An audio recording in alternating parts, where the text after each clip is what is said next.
கிறிஸ்துவுக்குள் பிரியமானவர்களே, கிறிஸ்துவுக்குள் நண்பர்களே, சகோதரரே, சகோதரிகளே, நம்ம இன்னிலிருந்து ஒவ்வொரு நாளும் வேத வசனத்தை ஆரம்பிக்கிறதுக்கு முன்னாடி ஒரு சிறிய ஜெபம் பண்ணிட்டு ஸ்டார்ட் பண்ணலாம் அப்படிங்கிற ஒன்று ஆண்டவர் என் இருதயத்தில் கொடுத்தாரு.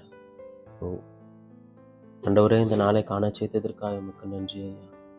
இந்த புதிய நாளிலே புதிய கிருபையினால் எங்களை நிரப்பும் தேவா. உடைய வேத வசனங்களை நாங்கள் வாசிக்கும் போது வாசிக்கிற எனக்கும் கேட்கிறவர்களுக்கும் கர்த்தாவே, இந்த வேதத்தின் மகத்துவங்களையும் ரகசியங்களையும் நீர் அருளி செய்யும் ஆண்டவரே. நீர் சொல்லாம உம்மை பற்றி நாங்கள் தெரிந்து கொள்ள முடியாது. நீர் வெளிப்படுத்தாம உம்முடைய வேதத்தின் ரகசியங்களை புரிந்து கொள்ள எங்களால் முடியாது. எங்களோடு பேசும், நாள் முழுவதும் எங்களோடு இரு. எங்களை காத்துக்கொள்ளும். உடைய சட்டை நிழலில் எங்களை மூடி மறைத்துக் கொண்டு நீ வழிநடத்தும், பாதுகாத்துக் கொள்ளும். இயேசுவின் நாமத்தில் ஜெபிக்கிறேன் பிதாவே, ஆமென், ஆமென். என்னாகமம் 31 அதிகாரம். கர்த்தர் மோசேயை நோக்கி, இஸ்ரவேல் புத்திரர் நிமித்தம் மீதியானியரிடத்தில் பழி வாங்குவாயாக, அதன் பின்பு உன் ஜனத்தாரிடத்தில் சேர்க்கப்படுவாய் என்றார். அப்பொழுது மோசே ஜனங்களை நோக்கி, கர்த்தர் நிமித்தம் மீதியானியரிடத்தில் பழி வாங்கும் பொருட்டு உங்களில் அவர்கள் மேல் யுத்தத்திற்கு போக்கத்தக்கதாக மனிதரை பிரித்தெடுங்கள். இஸ்ரவேலுடைய எல்லா கோத்திரங்களிலும் ஒவ்வொரு கோத்திரத்தில் 1000 பேரை யுத்தத்திற்கு அனுப்ப வேண்டும் என்றான். அப்படியே இஸ்ரவேலராகிய அநேகம் ஆயிரங்களில் ஒவ்வொரு கோத்திரத்தில் 1000 பேராக 12000 பேர் யுத்த சன்னத்தராய் நிறுத்தப்பட்டார். மோசே அவர்களையும் ஆசாரியனாகிய எலெயாசாரின் குமாரன் பினெகாசையும் யுத்தத்திற்கு அனுப்புகையில் அவன் கையிலே பரிசுத்த தட்டுமுட்டுகளையும் தொனிக்கும் பூரிகைகளையும் கொடுத்து அனுப்பினான். கர்த்தர் மோசேக்கு கட்டளையிட்டபடியே அவர்கள் மீதியானியருடன் யுத்தம் பண்ணி புருஷர்கள் யாவரையும் கொன்று போட்டார்கள்.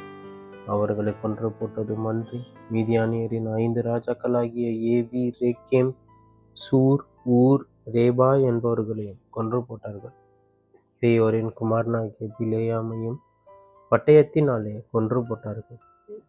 அன்றியும் இஸ்ரவேல் புத்திரர் மீதியானியரின் ஸ்திரீகளையும் குழந்தைகளையும் சிறைபிடித்து அவர்களுடைய மிருக ஜீவன்களாகிய ஆடு மாடுகள் யாவையும் மற்ற ஆஸ்திகள் யாவையும் கொள்ளையிட்டு அவர்கள் குடியிருந்த ஊர் கோட்டைகள் யாவையும் அக்கினியினால் சுட்டெரித்து தாங்கள் கொள்ளையிட்ட பொருளையும் தாங்கள் பிடித்த நரஜீவன் மிருக ஜீவன் அனைத்தையும் சேர்த்து சிறைப்பிடிக்கப்பட்ட மனிதரையும் மிருகங்களையும் கொள்ளையிட்ட பொருள்களையும் எரிகோவின் அருகே உள்ள யோர்தானுக்கு இக்கரையில் மோவாபின் சமனான வெளிகளில் உள்ள பாளையத்தில் இருந்த மோசேயின் இடத்துக்கும் ஆசாரியனாகிய எலெயாசாரின் இடத்துக்கும் இஸ்ரவேல் புத்திரராகிய சபையாரிடத்துக்கும் கொண்டு வந்தார்கள்.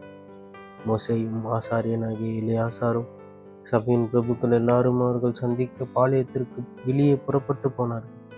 அப்பொழுது மோசே யுத்தத்தில் இருந்து வந்த 1000 பேருக்கு தலைவரும் 100 பேருக்கு தலைவருமாகிய சேனாபதிகள் மேல் கோபம் கொண்டு அவர்களை நோக்கி, ஸ்திரீகள் எல்லாரையும் உயிரோடு விட்டுவிட்டீர்களா?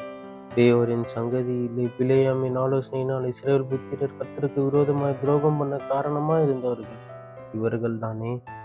அதனால் கர்த்தரின் சபையிலே வாதி நேரிட்டது. ஆகையால் குழந்தைகளில் எல்லா ஆண் பிள்ளைகளையும் புருஷம் யோகத்தை அறிந்த எல்லா ஸ்திரீகளையும் கொன்று போடுங்கள். ஸ்திரீகளில் புருஷம் யோகத்தை அறியாத எல்லா பெண் பிள்ளைகளையும் உங்களுக்காக உயிரோடே வையுங்கள். பின்பு நீங்கள் 7 நாள் பாளையத்திற்கு புறம்பே தங்குங்கள். நரஜீவன்களை கொன்றவர்களும் வெட்டுண்டவர்களை தொட்டவருமாகிய நீங்கள் யாவரும் 3ஆம் நாளிலும் 7ஆம் நாளிலும் உங்களையும் உங்களால் சிறைப்பிடிக்கப்பட்டவர்களையும் சுத்திகரித்து அந்தபடியே எல்லா வஸ்திரத்தையும் தோளால் செய்த கருவிகளையும் வெள்ளாட்டு மயிரினால் நெய்தவைகளையும் மரச்சாமான்களையும் சுத்திகரிக்க கடவீர்கள் என்றான். ஆசாரியனாகிய எலெயாசாரும் யுத்தத்திற்கு போய் வந்த படைவீரரை நோக்கி, கர்த்தர் மோசேக்கு கட்டளையிட்ட விதி பிரமாணம் என்னவென்றால், அக்கினிக்கு நிற்கத்தக்கவைகளாகிய பொன், வெள்ளி, வெண்கலம், இரும்பு, தகரம், ஈயம் ஆகிய இவைகளெல்லாம் சுத்தமாகும்படிக்கு அவைகளை அக்கினியிலே போட்டுட கடவீர்கள். தீட்டு கழிக்கும் தண்ணீராலும் அவைகள் சுத்திகரிக்கப்பட வேண்டும். அக்கினிக்கு நிற்கத்தகாதவைகளை எல்லாம் தண்ணீரினால் சுத்தம் பண்ண கடவீர்கள். 7ஆம் நாளில் உங்கள் வஸ்திரங்களை துவைக்க வேண்டும். அப்பொழுது சுத்தமாயிருப்பீர்கள். பின்பு நீங்கள் பாளையத்திற்குள் வரலாம் என்றான். கர்த்தர் மோசேயை நோக்கி, பிடித்து கொண்டு வரப்பட்ட மனிதரையும் மிருகங்களையும் நீயும் ஆசாரியனாகிய எலெயாசாரும் சபையினுடைய பிதாக்களாகிய தலைவரும் தொகை பார்த்து கொள்ளையிடப்பட்டதை 2 பங்காக பங்கிட்டு யுத்தத்திற்கு படையெடுத்து போனவர்களுக்கும் சபை அனைத்திற்கும் போடுங்கள். மேலும் யுத்தத்திற்கு போன படைவீரரிடத்தில் கர்த்தருக்காக மனிதரிலும் மாடுகளிலும் கழுதைகளிலும் ஆடுகளிலும் 500ற்கு ஒரு பிராணி வீதமாக பகுதி வாங்கி அவர்களுடைய பாதி பங்கில் எடுத்து கர்த்தருக்கு ஏறெடுத்து படைக்கும் படைப்பாக ஆசாரியனாகிய எலியாசாருக்கு கொடுக்க வேண்டும். இஸ்ரவேல் புத்திரரின் பாதி பங்கிலோ மனிதரிலும் மாடுகள் கழுதைகள் ஆடுகள் ஆகிய சகலவித மிருகங்களிலும் 50ற்கு ஒரு வீதமாய் வாங்கி அவைகளை கர்த்தருடைய வாசஸ்தலத்தின் காவலை காக்கும் லேவியருக்கு கொடுக்க வேண்டும் என்றார். கர்த்தர் மோசேக்கு கட்டளையிட்டபடியே மோசேயும் ஆசாரியனாகிய எலியாசாரும் செய்தார்கள். படைவீரர் கொள்ளையிட்ட பொருளில் 6,75,000 ஆடுகளும் 72,000 மாடுகளும் 61,000 கழுதைகளும் மீதியாயிருந்தது. புருஷம் யோகத்தை அறியாத ஸ்திரீகளில் 32,000 பேர் இருந்தார்கள். யுத்தம் செய்ய போனவர்களுக்கு கிடைத்த பாதி பங்கின் தொகையாவது ஆடுகள் 3,37,500. இந்த ஆடுகளில் கர்த்தருக்கு பகுதியாக வந்தது 675. மாடுகள் 36,000. அவைகளில் கர்த்தருக்கு பகுதியாக வந்தது 72. கழுதைகள் 30,500. அவைகளில் கர்த்தருக்கு பகுதியாக வந்தது 61. நரஜீவன்கள் 16,000 பேர். அவர்களில் கர்த்தருக்கு பகுதியாக வந்தவர்கள் 32 பேர். கர்த்தருக்கு ஏறெடுத்து படைக்கும் அந்த பகுதியை மோசே கர்த்தருக்கு தனக்கு கட்டளையிட்டபடியே ஆசாரியனாகிய எலியாசாரிடத்தில் கொடுத்தான். யுத்தம் பண்ணின பேர்களுக்கும் இஸ்ரவேல் புத்திரருக்கும் மோசே பாதி பாதியாக பங்கிட்டதின்படியே சபையாருக்கு வந்த பங்காவது ஆடுகளில் 3,37,500, மாடுகளில் 36,000, கழுதைகளில் 30,500, நரஜீவன்களில் 10,000 பேருமே. இஸ்ரவேல் புத்திரரின் பாதி பங்குக்கு வந்த இந்த நரஜீவன்களிலும் மிருகங்களிலும் மோசே 50க்கு 1 வீதமாக எடுத்து அவைகளை கர்த்தர் தனக்கு கட்டளையிட்டபடியே கர்த்தருடைய வாசஸ்தலத்தின் காவலை காக்கிற லேவியருக்கு கொடுத்தான். பின்பு 1000 பேருக்கு தலைவரும் 100 பேருக்கு தலைவருமான சேனாதிபதிகள் மோசேயினிடத்தில் வந்து, உமது ஊழியக்காரராகிய நாங்கள் எங்கள் கையின் கீழிருக்கிற யுத்த மனிதரை தொகை பார்த்தோம். அவர்களுக்குள்ளே ஒரு ஆளும் குறையவில்லை. ஆகையால் கர்த்தருடைய சந்நிதியில் எங்கள் ஆத்துமாக்களுக்காக பாவ நிவர்த்தி செய்யும் பொருட்டு எங்களுக்கு கிடைத்த பொற்பணிகளாகிய பாத சரங்களையும் அஸ்த கடகங்களையும் மோதிரங்களையும் காதணிகளையும் காப்புகளையும் கர்த்தருக்கு காணிக்கையாக கொண்டு வந்தோம் என்றார்கள். அப்பொழுது மோசேயும் ஆசாரியனாகிய எலியாசாரும் சகலவித வேலைப்பாடான பணிதிகளான அந்த பொன் ஆபரணங்களை அவர்களிடத்தில் வாங்கினார்கள். இப்படி 1000 பேருக்கு தலைவரானவர்களாலும் 100 பேருக்கு தலைவரானவர்களாலும் கர்த்தருக்கு ஏறெடுத்து படைக்கும் காணிக்கையாக செலுத்தப்பட்ட பொன் முழுவதும் 16,750 சேக்கல் நிறையாயிருந்தது. யுத்தத்திற்கு போன மனிதர் ஒவ்வொருவரும் தங்களுக்காக கொள்ளையிட்டிருந்தார்கள்.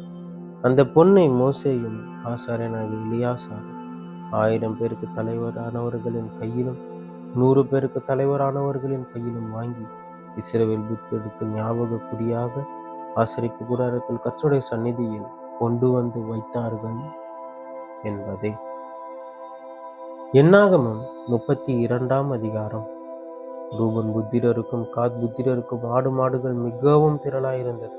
அவர்கள் யாசேர் தேசத்தையும் கீலேயாத் தேசத்தையும் பார்த்தபோது அது ஆடு மாடுகளுக்கு தகுந்த இடமென்று கண்டார். ஆகையால் ரூபன் புத்திரரும் காத் புத்திரரும் வந்து மோசேயும் ஆசாரனாகிய எலெயாசாரையும் சபையின் பிரபுக்களையும் நோக்கி, கர்த்தர் இஸ்ரவேல் சபைக்கு முன்பாக முறிய அடித்த அத்தரோத், தீபோன், யாசேர், நிம்ரா, எஸ்போன், எலேயாலே, சேபாம், நேபோ, பேயோன் என்னும் பட்டணங்களை சேர்ந்த நாடானது ஆடு மாடுகளுக்கு தகுந்த இடம். உமது அடியாருக்கு ஆடு மாடுகள் உண்டு. உம்முடைய கண்களில் எங்களுக்கு தயை கிடைத்ததானால் எங்களை யோர்தான் நதிக்கு அப்புறம் கடந்து போக பன்னீராக. இந்த நாட்டை உமது அடியாருக்கு காணியாட்சியாக கொடுக்க வேண்டும் என்றார்கள். அப்பொழுது மோசே காத் புத்திரரையும் ரூபன் புத்திரரையும் நோக்கி, உங்கள் சகோதரர் யுத்தத்திற்கு போகையில் நீங்க இங்கே இருப்பீர்களோ? கர்த்தர் இஸ்ரவேல் புத்திரருக்கு கொடுத்த தேசத்திற்கு அவர்கள் போகாதபடிக்கு நீங்கள் அவர்கள் இருதயத்தை திடனற்று போக பண்ணுகிறது என்ன? அந்த தேசத்தை பார்ப்பதற்கு நான் உங்கள் பிதாக்களை காதேஸ் பர்னேயாவில் இருந்து அனுப்பின போது அவர்களும் இப்படியே செய்தார்கள்.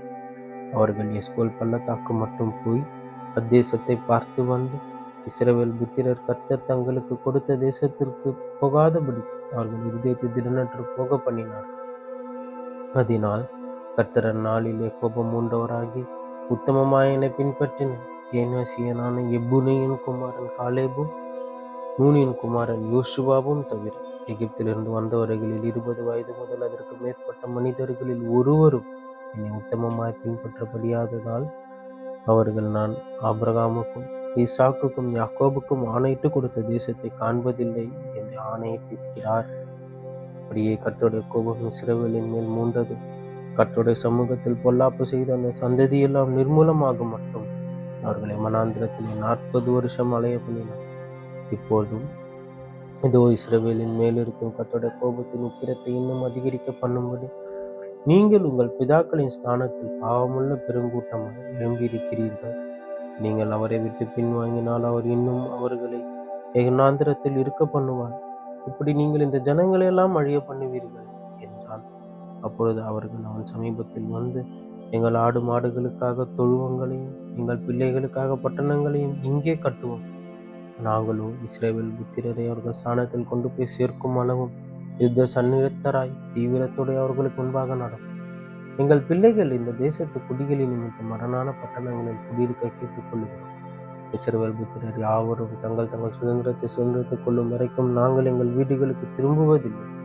யோர்தானுக்கு இப்புறத்தில் கிழக்கே எங்களுக்கு சுதந்திரம் உண்டானபடியினாலே நாங்கள் அவர்களுடைய கூட யோர்தானுக்கு அக்கறையிலும் அதற்கு அப்புறத்திலும் சுதந்திரம் வாங்க மாட்டோம் என்றார்கள். அப்பொழுது மோசே அவர்களை நோக்கி, நீங்கள் இந்த வார்த்தையின்படியே செய்து கர்த்தருடைய சமூகத்தில் யுத்த சன்னத்தராகி கர்த்தர் தம்முடைய சத்துருக்களை தம்முடைய முகத்திற்கு முன்னின்று துரத்தை விடும் அளவும் நீங்கள் யாவரும் அவருடைய சமூகத்தில் யுத்த சன்னத்தில் யோர்தானை கடந்து போவீர்களானால் அத்தேசம் கர்த்தருக்கு முன்பாக வசப்படுத்தப்பட்ட பின்பு நீங்கள் திரும்பி வந்து கர்த்தருக்கு முன்பாகவும் இஸ்ரவேலருக்கு முன்பாகவும் குற்றமில்லாதிருப்பீர்கள். அதற்கு பின்பு இந்த தேசம் கர்த்தருக்கு முன்பாகவும் உங்களுக்கு சுதந்திரமாகும். நீங்கள் இப்படி செய்யாமற் போனால் கர்த்தருக்கு விரோதமாக பாவம் செய்தவர்களாயிருப்பீர்கள். உங்கள் பாவம் உங்களை தொடர்ந்து பிடிக்கும் என்று நிச்சயமாய் அறியுங்கள். உங்கள் பிள்ளைகளுக்காக பட்டணங்களையும் உங்கள் ஆடு மாடுகளுக்காக தொழுவங்களையும் கட்டி உங்கள் வாய் மொழியின்படியே செய்யுங்கள் என்றான். அப்பொழுது காத் புத்திரரும் ரூபன் புத்திரரும் மோசேயை நோக்கி, எங்கள் ஆண்டவன் கட்டளையிட்டபடியே உமது ஊழியக்காரராகிய நாங்கள் செய்வோம். எங்கள் பிள்ளைகளும் எங்கள் மனைவிகளும் எங்கள் ஆடு மாடு முதலான எங்களுடைய எல்லா மிருக ஜீவன்களோடும் இங்கே கீலேயாத்தின் பட்டணங்களில் இருப்பார்கள். உமது ஊழியக்காரராகிய நாங்களோ எங்கள் ஆண்டவன் சொன்னபடி ஒவ்வொருவரும் யுத்த சன்னத்தராய் கர்த்தருடைய சமூகத்தில் யுத்தத்திற்கு போவோம் என்றார்கள். அப்பொழுது மோசே அவர்களுக்காக ஆசாரியனாகிய எலியாசாருக்கும் நூனின் குமாரனாகிய யோசுவாவுக்கும் இஸ்ரவேல் புத்திரருடைய கோத்திர பிதாக்களாகிய தலைவர்களுக்கும் கட்டளையிட்டு, காத் புத்திரரும் ரூபன் புத்திரரும் அவரவர் கர்த்தருடைய சமூகத்தில் யுத்த சன்னத்தராய் உங்களுடைய கூட யோர்தானை கடந்து போனார். அத்தேசம் உங்களுக்கு வசப்பட்ட பின்பு அவர்களுக்கு கீலேயாத் தேசத்தை சுதந்திரமாக கொடுக்க கடவீர்கள்.